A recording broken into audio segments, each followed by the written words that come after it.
you're ready, we'll get started. Always ready with you, Barrett. Now, if Zach was here, it might be a different story. Well, seeing if Zach were here, we'd put him behind the table. Yeah. Put him behind that bush. Maybe like in one of those green suits. Yes. So that we could fill him up with whatever sponsorships we wanted to. Absolutely.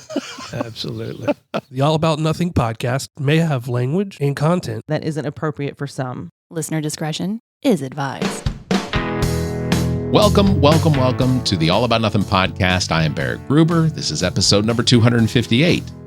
And in just a minute, we're going to be heading out to the Darlington Country Club in Darlington, South Carolina, to sit down with Kerry Tharp, who is the co-general manager of the Darlington Country Club. We're going to have a discussion with him about the Centennial celebration that's coming up for the Darlington Country Club, as well as a lot of the tournaments that they have that are going to be going on. We talk about the amenities.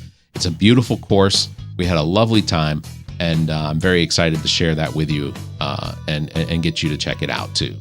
So please subscribe and share the show. That's how we get new listeners. Please also consider supporting the show financially by visiting theallaboutnothing.com and becoming an official member.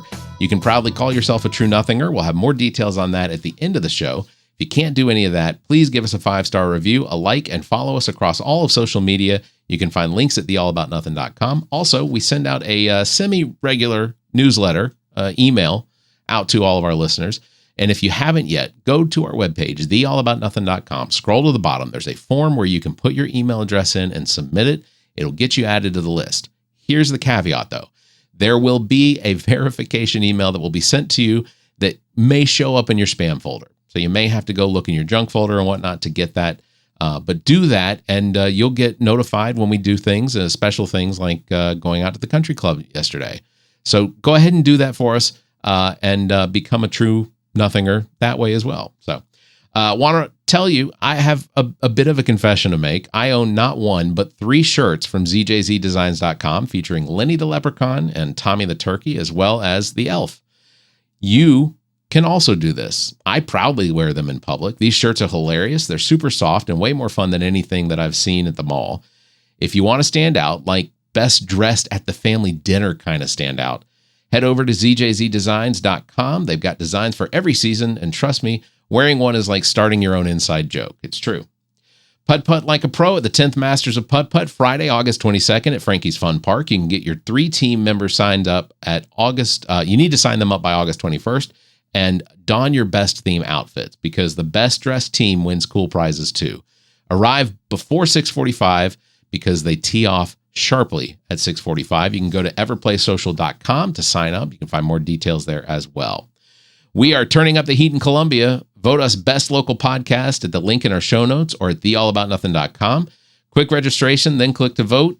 It's easy as that. So go do that. All right. Going to turn it over to Barrett at the Darlington Country Club in Darlington, South Carolina, sitting down with Mr. Kerry Tharp. All right, welcome to the All About Nothing podcast, Kerry. We are here at the Darlington Country Club. It is we're getting ready to celebrate the 100th anniversary of the country club. So first of all, to remind everyone, Kerry Tharp was the associate athletic director for the University of South Carolina for how many years? 20 years. 20 years. 1985, 2005. At the end of your administration, essentially, was the decision that you were going to retire, or were you just leaving and going to go? Was the plan always to go do something else? Well, when I left USC in 2005, it was to go work for NASCAR. Okay. And at the time, and I think we might have talked about this previously, I didn't even like NASCAR. They called me and wanted me to come interview for a job, a communications job for NASCAR. And I said, well, I'll be glad to talk to you, but when it comes on TV, I turn it off. And but lo and behold, I worked 11 years for NASCAR up in North Carolina, but I still lived in South Carolina. I lived in Fort Mill because I love the state of South Carolina. Yeah. And then I came to Darlington in 2016 as the track president and retired at the December 31st at 11:59 p.m. Stayed retired about 7 or 8 weeks and then came out here to Darlington Country Club and drive my golf cart to work. There's my golf cart over there. Okay. And help them out with marketing and promotion and member relations and things like that. And so, I love the state of South Carolina and really enjoy living in Darlington. Yeah. So just to give everyone an idea of the country club here, it's the Darlington Country Club in Darlington, South Carolina, which is pretty close to the raceway. Mm-hmm. It's not far. It's about 4 or 5 miles. Yeah. This club features an 18-hole championship golf course that challenges players at all skill levels. Set against the picturesque Black Creek, the course oversees scenic views, a variety of terrains, and in recent years, you all just had it renovated. We did. Last summer, we pretty much redid the 15th, 16th, and 17th holes, Barrett, and really turned them into something special on our back nine. And the architect that we use is a gentleman by the name of Rich Mandel, and he's out of Pinehurst, North Carolina. And if I'm not mistaken, they know a little bit about golf up in Pinehurst. And so he came and worked his magic out here on the golf course and has really, really, I think, enhanced this golf course to become a very nice, enjoyable place to play. And we're getting a great response from the people that are playing out here the last couple of years. If someone had never been here before, what are 3 of the most enticing reasons to come to Darlington to play here? Well, I think first of all, the hospitality that you receive, I think is fantastic. When people come into our golf shop or people come into our restaurant or whatever, I mean, we absolutely make them feel at home. Yeah. And we want them to come back. And so I always try to make it a point, if I see someone that I don't know who they are, I'll always ask them, where are you from? And so I have an opportunity to meet a lot of people out here. But I think hospitality, Barrett, is our number one attribute. And then, we offer a great social experience out here. We got a wonderful golf course, as you can tell back here. We're right on the backdrop of it. We got an Olympic-sized swimming pool. It's really the best pool around in these parts. And then we've got a wonderful restaurant, a chef that we just brought in back in February that is just an outstanding chef. And, we have events here. We had a wedding here about 2 weeks ago with about 300 people, a wedding reception down on the Black Creek. And it's just it's a unique place. It's in a small town, a small community, but I think it's a very, very important part of this community, just like the racetrack is. And I encourage people to come out because I think they'll receive great treatment from the people that work here, and I think they'll enjoy the experience that they have as well. Yeah. How long, so in the 100 years of Darlington Country Club being here, how long has it been as popular as it is? Because if I do a search of golf clubs, country clubs in South Carolina, it comes up in the top 5. Well, anytime you're around for almost 100 years, I think that speaks volumes for how successful and popular you've been. And so to be able to celebrate our centennial in 226, I think is very, very special. And, this golf course and this country club has a lot of history. Back when the race car drivers used to come out here and play a lot. David Pearson, Richard Petty, Dale Earnhardt, they used to come here and play a lot, back in the 80s and 90s when the schedules were different than they are now when they come to Darlington for a race. And so this club has a lot of history. It's got the Black Creek that kind of snakes through the course. And I'm told that there was a lot of times that people just kind of snuck away back there and swam in the Black Creek. Not sure if they had all their clothes on, but that's okay. That's way back in the back, and I don't think anybody paid attention. But Darlington is a unique little town that, probably is a little underrated, to be honest with you. Sure. And I think this golf club, this country club, is a little underrated.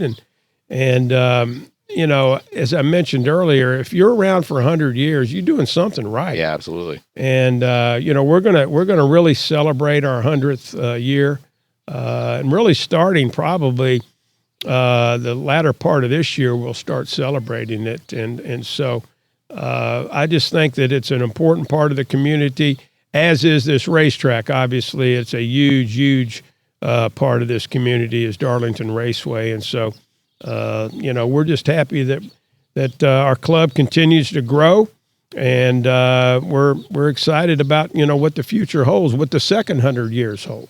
What is, because you've been here at the country club now for a few years, since your retirement from NASCAR. I assume you played here before you started working here. Right.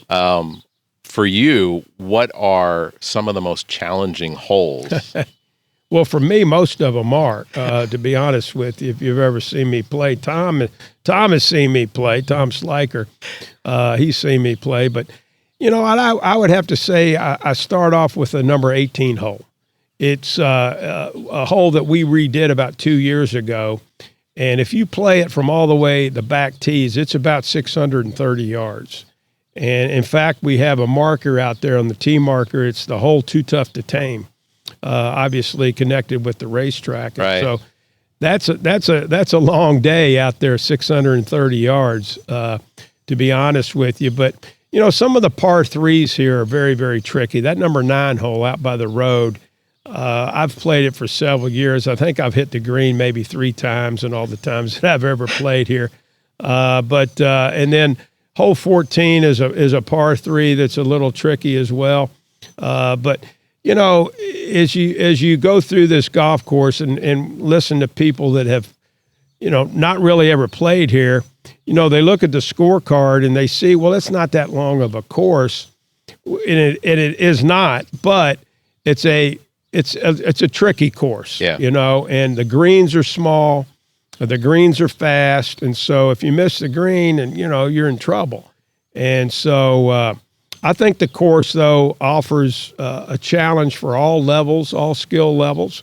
But I think that it's probably a little bit more difficult course than people give it credit for. Any pros on staff that you all have come around fairly often to play through? Well, we do. We have, in fact, Rich Mandel, who's I mentioned, is our course architect. He had a group of pros from Denmark that came in for the Masters back in April, and there was 3 or 4 Danish golfers here that were professional golfers, and they played out here, and they came back and they said, you know what, this was a very, very nice, challenging golf course. Yeah. And so, and we'll get some pros come through here, maybe on some of the lower tier professional tours, and we get a lot of college golfers that are out here. We host a number of high school tournaments here during the course of the season, and you get a group of high school folks that are out here, and they have that limber back. They can hit the ball pretty good, and so it's exciting to see them play, and but there's enough good players in this region that when they come on this golf course and play, there's a player out of Hartsville who's been on the Corn Ferry Tour for quite a while, Tommy Two Gloves Gainey. And in fact, he's won a couple of professional tours before, and he plays out here on occasion. And so, we attract a pretty good skill set of golfers out. Yeah, I'm not one of those. Me and you both joined the crowd. My frequently when I was in high school, I had friends that did golf, and they were on the golf team. And one of the things that they would do was, as a pitcher, baseball, they would encourage me to come and play golf because they're like, every baseball player plays golf. Oh yeah. Every baseball player and hockey player. Hockey players are good golfers. Yeah. too. Yeah. Well, and not to plug not to plug anything that's off topic, but I'm looking forward to Happy Gilmore too. I am too. That's going to be fantastic. But the driving range was always something that they always wanted to go out, and I did decent on the driving range. Well, speaking of driving range, I always was of the thought, why go out and waste a good shot? And so I don't really ever warm up a whole lot when I play because somebody goes, "Have you want to go out and hit some balls?" I said, "Well, if I hit a good one, it won't count." That's right. So sometimes I don't really get on the driving range a lot, but certainly that's probably tells you what kind of golfer I am too. Well, I think it's less about how good you are and more about how much you enjoy your time. Exactly. How often do you just get on your golf cart and just scoot around? I tell you what, I get on this golf course probably 6 days a week, 7 days a week. I live right down the street, and so most days I bring my golf cart to work. Yeah. And usually when I leave the club, I'll go home and I'll get my dog, Kobe, who's part lab, part pit bull. And if I say to him, "Kobe, you want to go on the golf cart?" he almost mauls me because he just can't wait to get on the golf cart, come out on the golf course. We drive around the golf course, and if no one's golfing, I'll let him off the cart, and he'll like to explore, etc. But I'm pretty much on this golf course. I said 6 days a week, probably 7 days a week, because I just enjoy it. I enjoy the beauty. It's relaxing. I don't play as much as I used to, but I get out on this golf course almost every day of the week. Yeah. So also here at the Darlington Country Club, we have the Black Creek Grill and Bar. Mm-hmm. It's an upscale dining venue providing a diverse menu. On that menu, how many of the things have you eaten in your time here so far? I'd say probably 90% of what's on there. Like I said, we just brought in a new chef. His name's Charles Lyon. And Charles spent most of his professional career in Chesapeake Bay area outside of Baltimore. And last I checked, they're pretty good with seafood up there. And a little bit. He is an outstanding chef, really knows the business.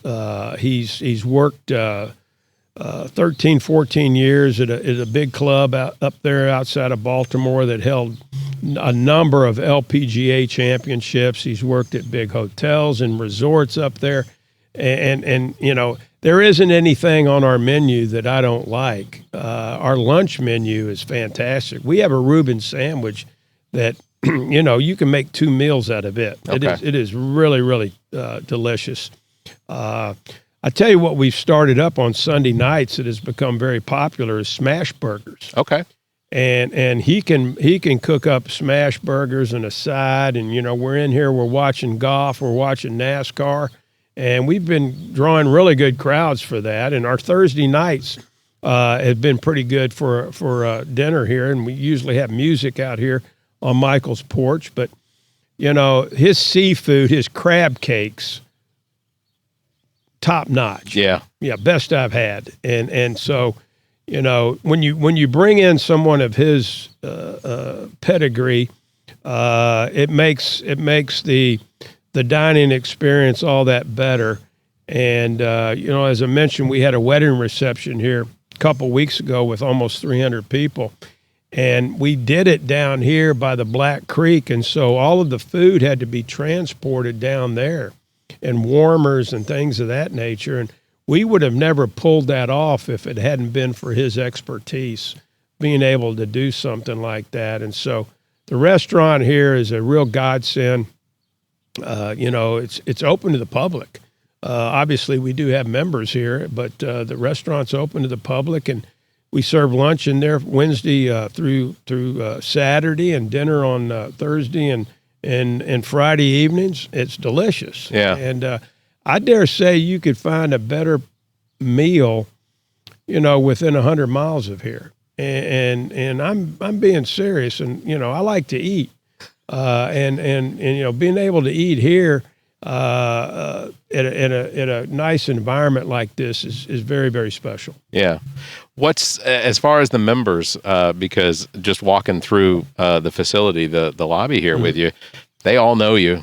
You are an ambassador Well, I appreciate that. And in fact, Timmy Huntley, one of the man that owns the club, who's out on the putting green right now, when he talked to me about coming, he asked me right after I retired, and Timmy and I have been friends for as long as I've been in Darlington. He said, "Are you really going to stay retired?" I said, "Well, I don't know. My wife didn't give me a list of things to do. She gave me a notebook." And so I said, "What you got in mind?" And he said, "Well, I need somebody," and he used that word, to be an ambassador for the country club. And I said, "Well," I've kind of been doing that most of my life, whether, in sports, Sure. whether it be in college sports or in NASCAR. And so I just enjoy being around people. And we had a group out here today of almost 50, I guess you would call them senior citizens, guys from around the state that they call themselves the hobos. And I just enjoyed being around that group. And several of them I actually knew from Columbia. And, it's just, this is a country club. It's supposed to be a place where people come enjoy themselves. They bring their families here. It's a relaxing experience to have great fellowship and camaraderie. And so, I try to do what I can to make sure that they have a great experience. And when they leave Darlington Country Club, particularly someone that maybe has never been here before, they say to themselves, "You know what? I might go back there because I was treated very well." Yeah, and it's not that far a drive from Columbia. No, it's Florence a little over an hour and 15, hour and 20, and Florence is 20 minutes away. Hartsville's right down the street. Myrtle Beach, an hour and a half. Yeah. Conway, so even Charlotte. I mean, you can get to Charlotte 2 hours from here, so it's in a good area. What we do get is a lot of people that are going to the beach to play golf stop by here on their way and play here, spend the night in Florence, because a lot of times when you go to the beach, you can't check in until like 2, 3 o'clock. Right. So they'll come here and play, and then they'll go over to the beach the next day. And so that's a good selling point for us too. Year-round golf too. Absolutely. I mean, there was a few days in maybe January and February that was a little chilly, and the greens had frost on them and that type of thing. But I can't remember hardly a day here other than, when it's raining and that type of thing that you can't play here. Yeah. And, that's a real selling point too. Obviously you get the people come down here, I guess they call them snowbirds, right? They come down from up east, and they come through here, particularly in January, February, March. And, they love that warm weather. And, that's the thing about South Carolina too. I think the weather is just fantastic. This is Michael's porch. Mm-hmm. Who is Michael? Michael is Michael Dean Sigmund, who unfortunately passed away about 5 years ago in an auto accident. And his family, Diane and Dean Sigmund, wanted to do something in his memory. And so they started a scholarship fund. In fact, we just had his annual golf tournament this past weekend with almost 90 golfers here. Wow. Raising money for scholarships. And so this porch was built in his honor.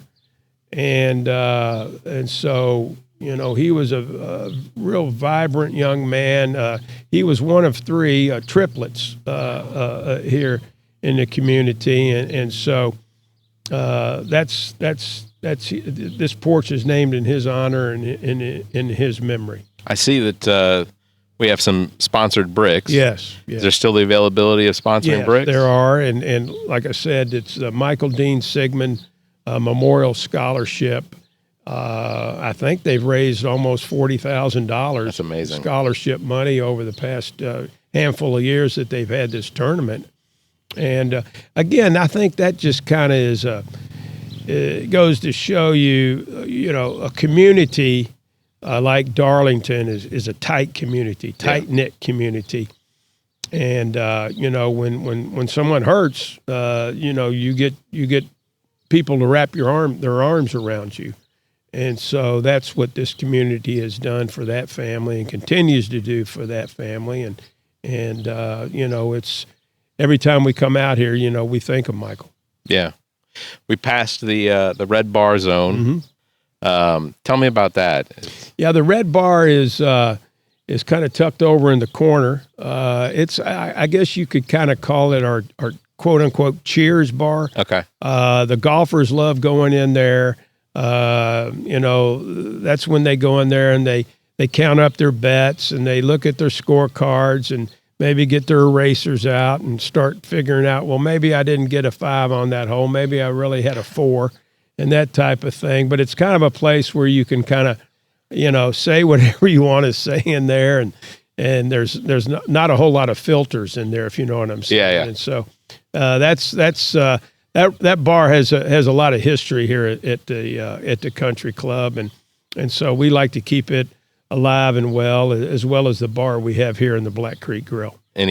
Nobody has any specific memories of Arnold Palmer walking out of a shower? Or... No, I don't. You very well could have. I don't know. Who knows who's walked through these hallways or who's had a libation in that bar? But I'm sure there's been some stories that could be told. Maybe not over this podcast, but we might have to do that. Take that offline. Well, I got to imagine Darlington has been around since it was established in 1836. And it saw fighting during the Civil War. There was it's gone. The country club's been here through World War II and Korean War. One of the things that I saw online was just the number of retirees that come to the Darlington area, former Fort Jackson, Department of Defense, that sort of thing. There's a lot of veterans that live in this area. There are, and we certainly salute those men and women without a doubt every single day. And I'm glad you brought that up because I think Darlington, has that aura about being God, family, United States. I think those are very, very important aspects and attributes of the folks that live in this community.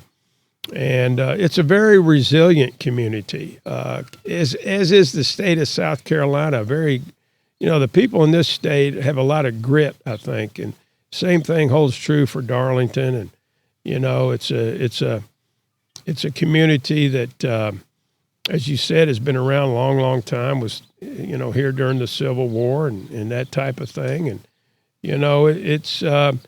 it's interesting when you think about the history of this town and they call this town the Pearl of the PD. Yep. And so I think that's something that speaks a lot for the character of this town and how this town is kind of been resilient over the years. Yeah, because it's between the two rivers. You got Wateree just over to the east. Or to the west, and then we got the PD over here to the east. Right. Significant things have happened in Darlington. There were years of flooding. Oh yeah. It's experienced its own issues. The Depression was not great in Darlington. Even driving through the town saw that there are still storefronts that there are difficulty. and I think that's something that the leadership in this community is very, very conscious of, to try to rebuild that town square, because I'm told that, back in the day, the town square was very vibrant. It's beautiful. It is. And, thankfully, we have had some local business people that have opened up some stores and shops down there. And, it's a little by little that it happens. But, you take a look at around here and some of the industry that we have in Darlington County is pretty impressive. I mean, you have Sunoco, who is a Fortune 500 company. You've got Nucor Steel, which is a huge, huge manufacturer of steel. You got Georgia Pacific, I think, who used to be called Dixie Cup, right?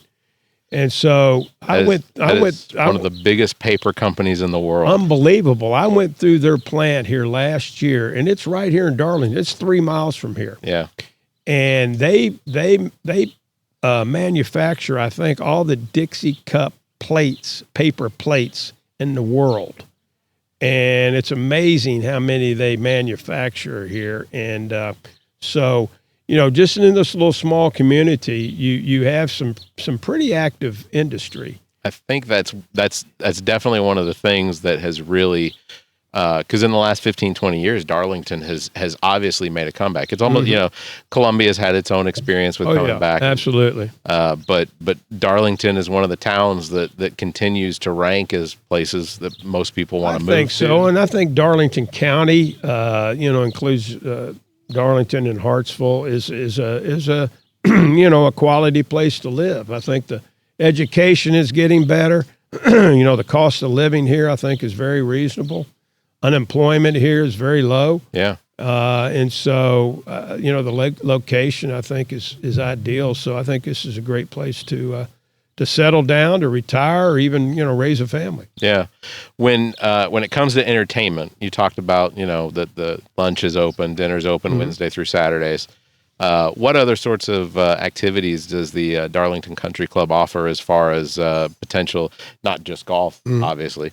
And I see that there's several the bird houses and the nests. Yeah, the Martin house. I was going to say the how often do martins play a role in somebody's shank or hook? They very well could. We got a lot of geese out here too on some of the ponds. They kind of come and go depending upon the seasons. But we've got a wonderful pool over here, Olympic-sized pool that, as I said, I think it's probably one of the better pools in this region, to be honest with you. We got pickleball. Every Tuesday morning, there's probably 20 to 25 people out there playing pickleball. Got tennis courts, lighted tennis courts that people, can come and play. And we have line dancing every Thursday night. We have shag lessons. If you want to, become a great shag dancer, or I guess that's what you call it, shagger. So we offer those types of things. We had a group of about 30 ladies in here today playing bridge. I accuse them of gambling, but they said that they're not gambling. So they're in there playing bridge, and there's always something going on up here. Yeah. And I know the month of May, every weekend we had a wedding here. That's great. And you look at this venue here, and what a pretty nice backdrop for a wedding here, to be honest with you. And so we have class reunions here, and this facility can hold up to probably close to 300 people. Okay. And so and it's got a good aura to it. It's not too fancy, but yet not too plain. It's got a little bit of, I think, class to it, and so it's a good place to have a function, have an event, and we're proud of it. Dana's Bar, right? That's another bar. Well, it's Dana's Corner. Dana's Corner, right out here, Dana's Corner, and it's a great place there. We'll open that up for like a little bit of a serving station during the summer for folks to come in and get sandwiches, get drinks, etc. off of the pool. We've got some great outdoor grills over here underneath that shelter where people can bring, some food in and grill out. I know this past Memorial Day, we had a big cookout over there late in the day. And our 4th of July event here that we have for our members is really, really cool. And we'll let members decorate their golf carts. We'll have a golf cart parade through the neighborhood. Okay. And so that's pretty much fun. And just an opportunity to come out here. And when this Michael's porch is ready to roll, and we have music out here and so forth, you get 50 or 60 people out here. It's a really good time. Yeah. Zach would be upset if I didn't at least ask you about the Lou Holtz era at USC. Okay. What was your your participation in Lou Holtz's coming to USC? Well, I can tell you that I was pretty heavily involved with his hiring. Yeah. The night before we actually hired Coach Holtz, we were up in the legal department on campus talking to Coach and on the phone and trying to work through the contract and things of that nature. And, we were up there at about 2:00 in the morning and finally got everything squared away. And And I worked very closely with him for 6 years as the associate AD, and he was a one of a kind guy, to be honest with you, and still keep in touch with him. I don't think there was a better coach in the country at building a program up that had fallen down. Yeah. You look at the places that he had been over the years, whether it be NC State, Minnesota, Arkansas, Notre Dame, and then South Carolina. Every one of those programs that he took over was at the bottom. Yeah. And by the time he left, it was at the top. And so, he was really, really good at doing that. And he was he had some one-liners. He was just a unique individual being around him, and I enjoyed those years for sure. Yeah. One of my experiences when I was still living in Atlanta and dating a girl who was in the marching band at University of Georgia. So we after I can't remember whose defeat it was that Georgia faced that defeat, but it was Jim Donovan's last game. Okay. And he was replaced by Mark Richt. Mark Richt, yep. Well, we were sitting at the IHOP in Athens, and the loss was still, I'm a Georgia Tech fan. I grew up, I was recruited at Georgia Tech, and but we were sitting at the IHOP in Athens, and while we're sitting there, I'm looking across the restaurant, and I recognize Mark Richt. Okay. And I told my girlfriend at the time and her brother, we were sitting there eating, and I said, that's Mark Richt over there. I said, I bet you they fired Donnan. I said, I'm just going to walk over there and ask him. Really? So I walked over. It was a Sunday morning. I walked over to the table that Mark Richt and his wife and his kids were sitting at, and I said, hey, my name is Barrett Gruber, and I just want to say hello. I said, I think you're a great coach. I said, are you here to take over at Georgia? And he looked up at me. He just grinned at me, and he said, I can't say anything yet. Exactly. Because it was 3 days later they announced it. They announced it. So he was probably in town that day talking to the athletics director and the president and the board of trustees and trying to get things worked out, et cetera. But, we spent many times over at Georgia, against Coach Donnan, Ray Goff, Vince Dooley, Mark Richt. I'd already left before Kirby Smart got there, but that's a great rivalry. In those two states, South Carolina and Georgia, recruit against one another. But we actually beat them a few times when I was at South Carolina, and that was always a good win. When you beat Georgia, you knew you'd played a very, very good game. There are very few games that I don't root for South Carolina to win. Very rarely do they play Georgia Tech. Right, that's very rarely. I haven't played them recently. Played them a couple times when I was there, and beat them once or twice, and then they beat us a couple times too. So I was gonna say you can say Georgia Tech got beat a lot. Well, but I don't know. Out of all the schools, Georgia Tech, Florida, Georgia Tech still has the most national championships out of them. And that's something I agree with you. They do, and some of them date back for a ways. But I mean, you can always say, look at the trophy case. Exactly, right? Exactly. It's the rings. That's right. It's the rings you got. One of the other things that we got to discuss last time was about the Southern 500 Invitational, and that is a yearly event. Right. That has not taken place this year yet, has it? No, it's August 22nd through the 24th. Okay. So tell me a little bit about how that came about. What was, I assume it was a little bit before your time they started doing it, but. Yeah, this will be the 61st year for our tournament. I think it's one of the longest, Barrett, one of the longest running amateur golf tournaments in the state. Yeah. And, obviously the name Southern 500 is tied in with the race that's happened so many years over at Darlington over Labor Day. Yeah. And so our tournament is always the week before that race. And, they say that back in the day that when the drivers' schedules were a lot different than they are now, that the drivers would actually come in and play in this tournament. And they said it wasn't unusual for some of the drivers to, come and participate. Yeah. Of course, their schedules are a lot different now. They got 40 races a year now. Yeah, and their time at the track is not what it used to be. They Sure. they usually come in the day before the race now, and and that type of thing. So, but it's a tournament that has a lot of history. Like I said, there's a lot of connection with the racetrack, and I think it's a tournament that people want to come and play. We get people from all over the state to come in and play, and a lot of them are some of the best golfers in the state. And so, we're excited once again to host it again here August 22nd, 23rd, and 24th. Going back to the Centennial of the Country Club, what do you think has allowed the Country Club to really be a part of the Darlington community for so long? Well, I just think that, it's the people. Yeah. Whether it be the people that, formed the club back in 1926.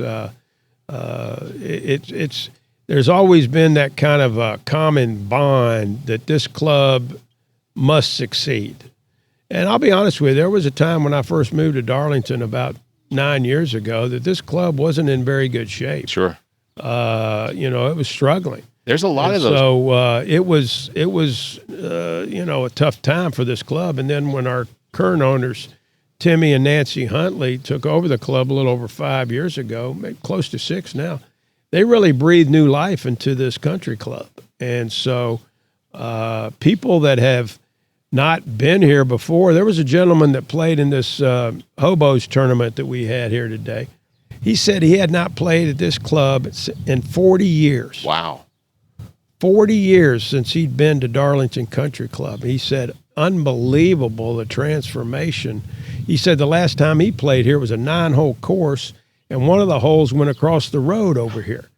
And so, I just go back. I think it's the people. I think it's the resolve to make sure that this club made it, because, even in a small community like this, to have a club like this that offers, the different forms of entertainment and social opportunities that it does, I think it's important. And so I think those people that, I think they were invested in the club and to make sure that it succeeded no matter what. Yeah, getting a golf course back up is not an easy thing to do. No, it's not. My godparents, my godmother now lives across the street from Eastlake Country Club in Decatur. Mm-hmm.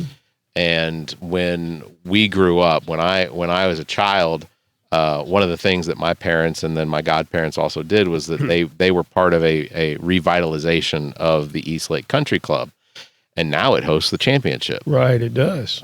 It's PGA Tour Championship. Yeah. Excuse me, at the end of the year. Yeah, it's one of those things that it's not just about putting money into a place, but it's about really driving the community to invest themselves into it as well. And this is an amazing course. I mean, I fortunately, and thank you to broadstreet.net for setting this up for us. No doubt. But they provided me with drone footage that It's pretty good. I put on a loop for some of them. Did you? Yeah, and there's except for the ones where I can clearly see the guy operate. I can see him standing there. Right.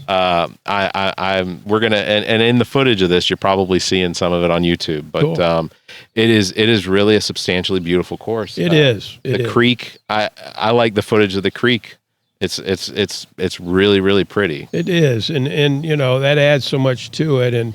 And when Timmy took over the club, like I said years ago, he did a lot of work out there, cleared a lot of trees out, and as you can see, you can look through there and see 15, 16, and most of 17, and beforehand you couldn't. All that was trees, and so I think he really opened up the course. Added a lot of character to the course, and so it's a very, very scenic golf course that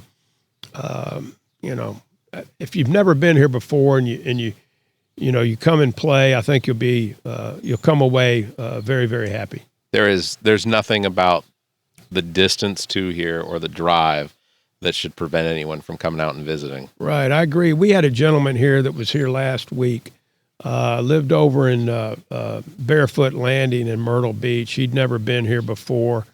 He joined with some of his friends that were from Florence, and he said, I am so glad I made the drive from Myrtle Beach over here. He said, it wasn't that far. He said, had a wonderful time, and he said, I plan on coming back. Yeah. What's some of the feedback that you get from other members or just visitors? Well, 99.9% of the time it's positive. That, I really enjoy your course. It gave me, just enough challenge for what I needed. We have a good group of members that are faithful and play. As I say, some of them play 8 days a week. Out here at the golf course, and so they're the kind of the lifeblood of the club, I guess you would say. Yeah. The men and women that come out here and play all the time, and so, but to me it's really rewarding when you get a group of people, whether they come in from West Virginia or Tennessee or Alabama, and if they're on a golf trip. They'll come in and play, and not really knowing a whole lot about the country club, they play, and they come in the golf shop or in the restaurant or the bar afterwards, and they go, man, I had no idea that this course was like this. And so I think that is, makes you proud that people are enjoying what you have to offer. And yet I also think that the best is yet to come. I really believe that we've kind of just scratched the surface, and like I said, it's and as you mentioned, Barrett, it's a slow process to get a club turned around. Yeah. Right. But I think this club is definitely heading in the right direction. That 0.01 negative feedback. How much fun do you have with the negative feedback? Oh, I do. I always try to counter any type of negativity with humor sometimes. Yeah, I'm the same. Somebody might say, well, my golf cart, didn't go as fast as I wanted to. I said, well, if you wanted to go fast, you'd gone down to the racetrack or something like that, right. Or something like that. There's not a whole lot of times where they aren't satisfied with something. And even if there is that one little time, obviously, in my mind, they are always right. Sure. Right? The patron is always right, and so you just try to make sure that whatever, maybe something that didn't go exactly how they wanted it to, you try to correct it and make sure that they feel good about it once they've brought that to your attention. And I think that's winds up being the most important part, is Sure. taking that negative feedback and turning it into a potential that makes it another click. Absolutely. that makes it the course better, or Right. the club better. Absolutely. Obviously, the feedback that you receive from members, the Facebook page is almost all gleaming, so I assume that no one's ever gone in there and deleted comments. No, I don't think so. I think, obviously we get, it's interesting, the thing that, and Broad Street does such a great job. Yeah. Their staff is second to none.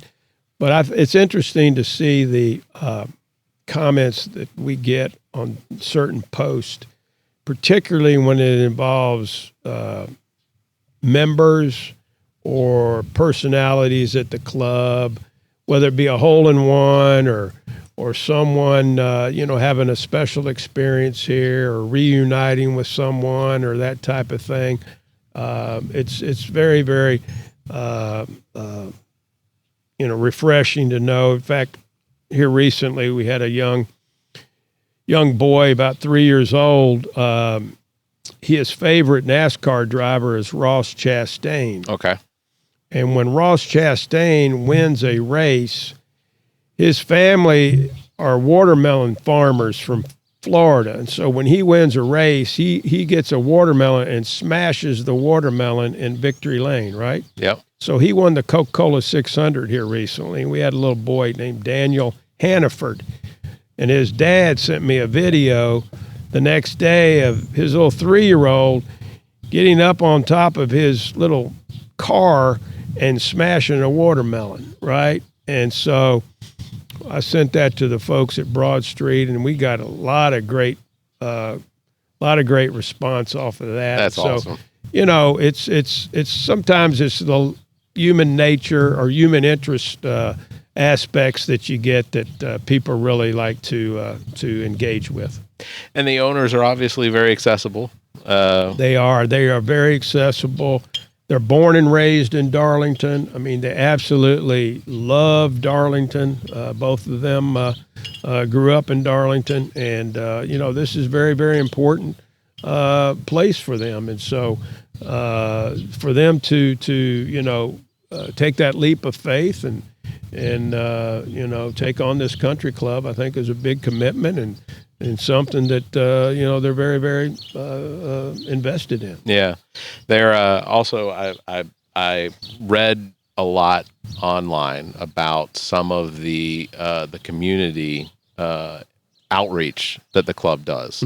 I see that they're sponsors or they're involved in a lot of what goes on as far as like celebrations.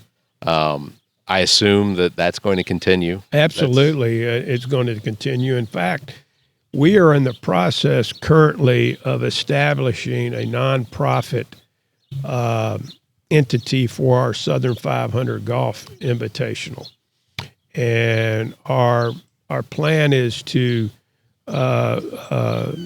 transition that to be Friends of the Southern 500 Junior Golf. Okay. And so we want to be able to provide and give things back, give scholarships back to young people in this community that can help further their golf careers. And you know, some people don't have the opportunity or the wherewithal maybe to play golf. Yeah. You know, there's a cost involved when you play golf. You know. And so we want to be able to do that. And our owner, Timmy, has already been doing that on his own over the last several years. But we're going to make this Southern 500 a nonprofit, a 501c3, where people who contribute and sponsor, whether it be the Southern 500 Golf Invitational or other events that we have here, that will funnel into the Friends of the Southern 500 Junior Golf and will be you know, tax exempt funds and be able to go help build scholarships for young people. Greatest cost of golf for me was pride. Yeah. I understand. What's are there any specific celebrations that will be happening as far as the 100th the Centennial celebration? I mean, do you have events planned around that? We right do. now? We've already been having Centennial Planning Committee meetings. In fact, we have our next one next week. But probably our biggest event that we have on the horizon, Barrett, is December 31st of this year. Okay. Is going to be our Centennial Gala Ball here at the Country Club. It will be a very formal event for our members. Bow ties, tuxes. Yeah, bow ties, tuxes, shorts, whatever you think. But no, it'll be a very nice event that we'll have here at the club. We have lined up the band of Oz, which is a very, very popular band here in the Carolinas. Okay. They've been around many, many years, and they're going to come entertain us that night. And it's going to be a special evening that will, I think, serve as kind of the kickoff for our Centennial. And then the entire 2026, we'll have a series of events and milestones that we'll celebrate for our Centennial. So, as someone who led the Darlington Raceway, and now you lead this club. Well, I don't lead this club. Okay, let's say I'm an ambassador. You're an ambassador for the club. Yes, sir. I want you to brag on yourself a little bit. What do you feel you contribute to this club? Well, I think, from my standpoint, I've been blessed with the ability to communicate. Yeah. I've been blessed with the ability to build relationships. And, I think that's important to build relationships when you're working with people. I enjoy that. Just when I worked in sports and worked in NASCAR, people always say, man, you must really love cars. I said, not really. I just love being around people. And, you know, and the relationships that I was able to develop in college sports and in NASCAR and now here at the country club. To me, that's my, if I can do one thing, and that is just cultivate relationships that help this club get bigger, better, and a better place for people to enjoy themselves. Yeah. This is, obviously this isn't just a retirement job though. I mean, it's got to be one of the greatest retirement jobs. Well, I tell you, I don't really even feel like I've been retired. There was about a month in there where, you know, I was at the house before I started working out here, maybe about six or 7 weeks. But, you know, I enjoy this. Like I said, I'll be honest with you, Barrett. I've never really had a job I didn't like. Okay. And so, and this is obviously, you know, along those lines. This is a job that I enjoy, and you know, I enjoy getting up in the morning and coming over here and being a part of the team, and you know, making sure that everyone is enjoying themselves, and whether it be a tournament or just a night at the restaurant or any kind of the events that we're having, I like being a part of that. And so, you know, when you're able to do something like that, you feel blessed, and I certainly feel blessed. What would you consider a bad day here at the club? When it rains.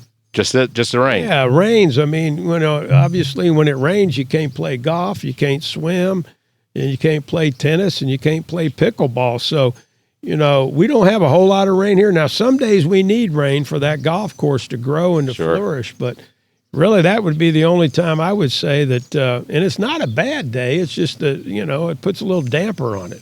But it allows you to do some office work. Oh, yeah, right? do some office work, you know, be in there and, you know, do some things inside, et cetera. But that would be the only time that I would say is, you know, maybe not someday you want to do cartwheels or something.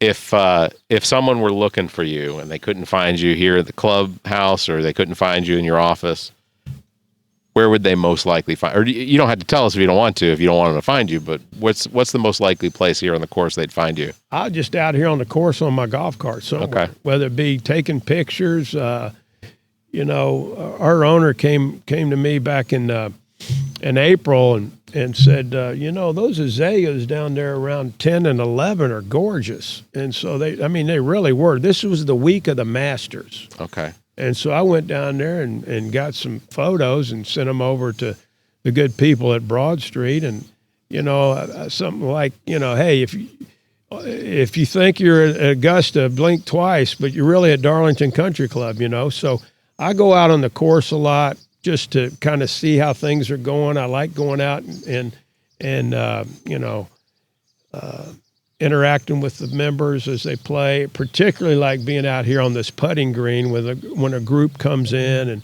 you know, I start giving them a hard time about, hey, I heard you lost $10 last week, and maybe, you know, you need to go take some more lessons or things like that. But I just enjoy, you know, the putting green, I'm out here a good bit. And sometimes in the afternoon when things are a little slow, I might go hit a few balls or something, or even putt around here a little bit. But I enjoy just kind of hanging out here on the putting green. Any fishing to be done on the Black Creek? There is some fishing to be done. Well, we've got a couple little small ponds out there. Okay. And I'm not a big fisherman, but I have seen a lot of young people out there fish, and I've seen some fish caught out of there. And, you know, I'm not sure about the Black Creek. I'm sure there's fish in there too, but we do have 2 or 3 ponds out here, I think, that have some fish in them. Okay. Mm-hmm. Yeah, it's an amazing facility. I absolutely look forward to at least doing 2 or 3 holes with you one day. I'd love for you to come out and play and bring the group from Broad Street and you know, we'll have lunch and it would be my pleasure for y'all to do that. Oh yeah. As far as one of the things that everybody talks about with the Masters is the fact that they have their pimento cheese sandwiches, their egg salad sandwiches. Is there a signature dish that you can think of that people first thing they ought to order? Well, I can tell you that off of our lunch menu, there's 2 or 3 really go-tos. We have a fantastic chicken quesadilla. Like as I mentioned earlier in our talk here, we have a Reuben sandwich. Yeah. It's the best Reuben sandwich I've ever had. Chicken salad is pretty spectacular, and then we have something called a hole-in-one burger, Okay. which is really, really good too. So, if you come Sunday for our lunch buffet, you get some of the best fried chicken you'd ever had too. Okay. And I tell our guy back there, Big John, his nickname is Heavy. I say, John, I said, listen, I said, that fried chicken that you make is right up there with my mom's. And so anytime I think that I can tell one of our people in the kitchen that what they're cooking is as good as my mom's is the ultimate compliment. That's awesome. That's awesome. Well, very excited for the 100th anniversary. Centennial celebration. I know December 31st, the gala, that's going to be members only though. Right. But a lot of celebration to come. Southern 500 is coming up in August. It's a week before the Darlington. Right. Motor August Speedway. 22nd, 23rd, 24th. And we're going to get on our website where you can enter, sign up for it or even sign up for a sponsorship. And so we'll have that up on our website here in the next couple of days. But that's a fun tournament for people in this area to play in. And we look forward to that, and we've got a couple other big tournaments coming up. We've got a tournament June the 30th here that is a Champions of Charity golf tournament that Dexter Davis, who's former Clemson and NFL standout from Sumter, is being a part of. And so we expect around 18 or 20 former college and NFL greats to be here. And they're organizing teams to play with that group. So that's on June 30th. I think that'll be a lot of fun for people to come and hang out with some of those celebrities. If there's one last closing thing that you could potentially say about the Darlington Country Club that maybe we haven't said yet, what is that one thing that underlies just the club itself? Well, I would tell people to, if you haven't been here, come check us out. Yeah. And it's an opportunity to join a smaller community of folks from around this area. It's a great place to come and socialize, fellowship, and so many opportunities for you to come and do things that you might not have that opportunity. So I would tell people that, sometimes country clubs have a kind of a bad stigma too. It's nothing but a bunch of stuffy people that, that type of thing. But this country club is I think full of good people that have great values and are family oriented. So I would encourage people to come give us a look, and we'd love to have you become part of our family. Well, you had the hobos out here earlier, so I mean, we did. And I think I saw one of them on the golf cart coming through just a little while ago. His gray was his beard was as gray as mine. Oh yeah. Last question I wanted to ask you about the course. What is some of the most? I cannot imagine that this is easy to maintain. You have to have a great staff. We have a fantastic staff, and Jim Vernon is our general manager and director of golf, and Jim has been in the business for well over 3 decades. Does a fantastic job. David Strickland is our course superintendent, and I would tell you, I think he's one of the best in the area. Does a great job, has a great staff. As I mentioned already, Charles Lyon is our executive chef, and he has a good group of people with him in the kitchen. And then Val Vance is our events coordinator, and we hired her back in January, and she's got great experience from the state of Florida and a lot of nonprofits. And so, and then we have a group of young people that work in the pro shop or, work in the restaurant and that type of thing. So it's a good group, a very hardworking group, a very talented group, and a group that, our main goal is just to make this country club great. But yeah, it's about a 365-day a year task to keep this place maintained, and so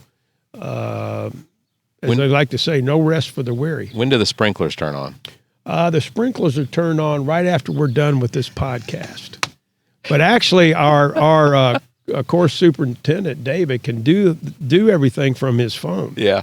And so all I would have to do is call him right now and say, hey, I want to get Barrett and the folks from Broad Street wet. And probably within a matter of minutes, we'd be drenched. Oh, I imagine so. Yeah. It's just the joke you hear about golf courses, the ninth at 9 or whatever. Yeah, exactly. So I wasn't sure if there was a schedule as to when you wanted to get the newbies out He there. has it, but I don't think we're going to get wet anytime soon. That's great.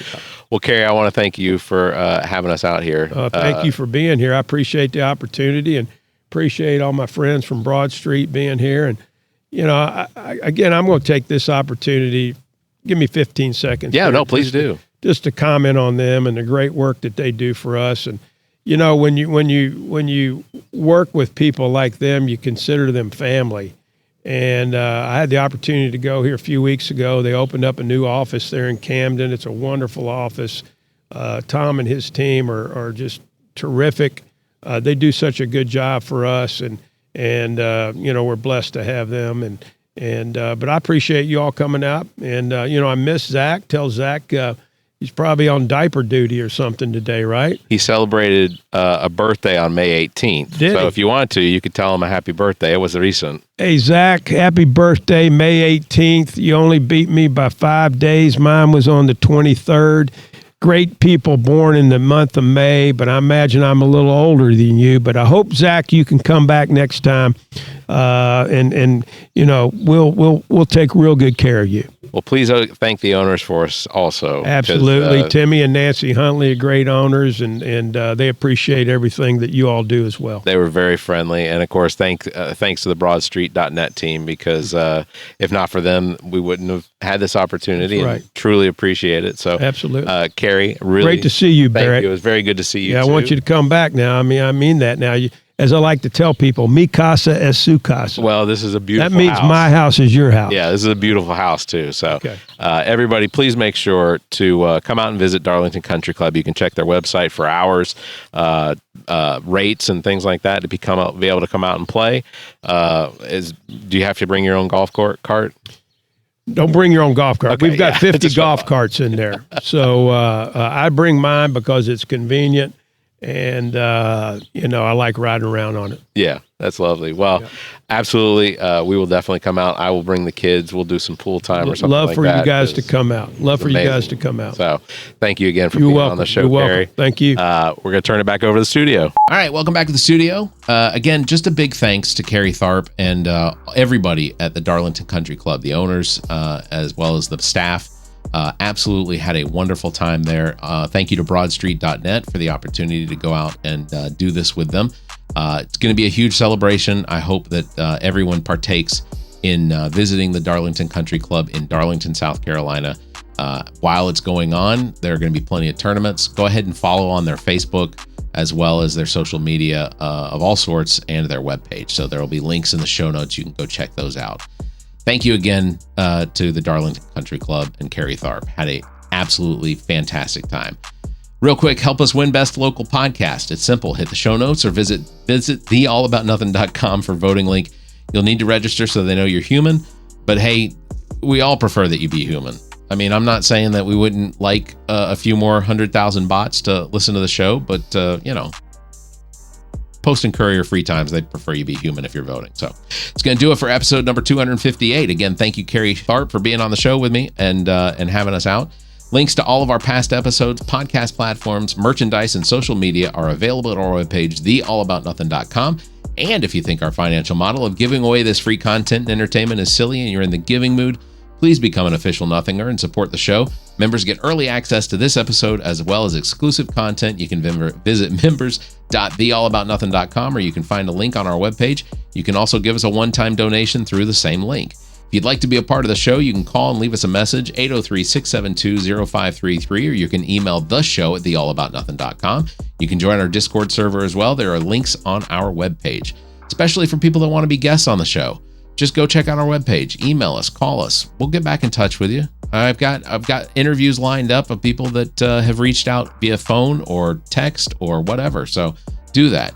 Thank you again for listening, everybody. You all stay safe, be kind, and keep your hands to yourself. The All About Nothing podcast is a product of Big Media and produced and engineered by me, Barrett Gruber. Thanks to Cake for our intro music, Sick of You. You can follow Everything Cake the band at cakemusic.com. Thanks to Muff the producer for our outro music. You can follow Muff on Instagram at Muff the producer. You can follow me across social media by visiting Linktree/Barrett Gruber. And you can follow Zach King on Linktree/AAN Zach. Want to support the show? Visit our webpage, theallaboutnothing.com, and become a member. There are several tiers available that give you early access to episodes as well as exclusive content. To find links to our social media, podcast platforms, and merchandise to support the show, as well as past episodes, visit theallaboutnothing.com. If you'd like to be a part of the show, you can email theshow@theallaboutnothing.com, or you can call our number and leave a message. Dial 803-672-0533. If the time between these episodes is more than you can handle, check out our sister shows. What the Pod Was That with Kerry, Zach, and myself. Welcome to Wonderland with me. Politically Speaking with Erica, Kirsten, and Emily. And Black, White, and Blue in the South with Dr. Jameel Brooks and Bill Kimmler. Please subscribe and share this show. If you're on YouTube, please subscribe and punch that notification bell. Thank you for listening, and hear us next week.